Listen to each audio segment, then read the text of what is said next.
মৃত্যুর পর চল্লিশা হবে কিনা, সন্তানেরা করবেন কিনা, এই ভেবে আর বসে থাকেননি বানেসা বিবি। জীবদ্দশাতেই আয়োজন করে ফেললেন নিজের চল্লিশা। বানেসা বিবির বয়স এখন ৯৫। রাজশাহীর পারিলা ইউনিয়নে কমলাপুর গ্রামের প্রয়াত ইনসার আলীর স্ত্রী তিনি।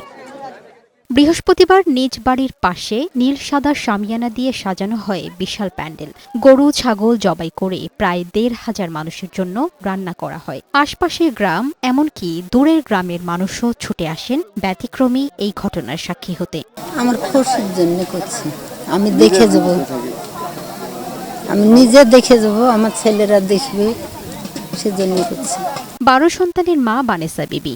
এই আয়োজনে তার ৮ ছেলে ৪ মেয়ে নাতি নাতনি সহ পরিবারের অন্তত ৬০ জন সদস্য উপস্থিত ছিলেন। এ সময় আগত অতিথিরা তার সুস্বাস্থ্য ও দীর্ঘায়ু কামনা করে দোয়া করেন। তিনি যেন মৃত্যুর পরে জান্নাতবাসী হয়। আমার মায়ের যদি কোনো ভুল ত্রুটি হয় বা আমাদের ভুল ত্রুটি হয়, এর জন্য আমরা ইসলামী আইন অনুযায়ী করে দিলাম। আমার দাদি অনেক ইচ্ছা ছিল যে তিনি মারা যাওয়ার আগেই তার জন্য যেন খানা দেওয়া হয়। অতীতে এই ধরনের ব্যতিক্রম কোনো প্রোগ্রামে আমি যাইনি, খুবই ভালো লাগছে। সবাইকে নিজের চল্লিশার খাবার খেতে দেখে আনন্দে অশ্রুসিক্ত হন বানেসা বিবি। লামিয়া আক্তার, বৈশাখী সংবাদ।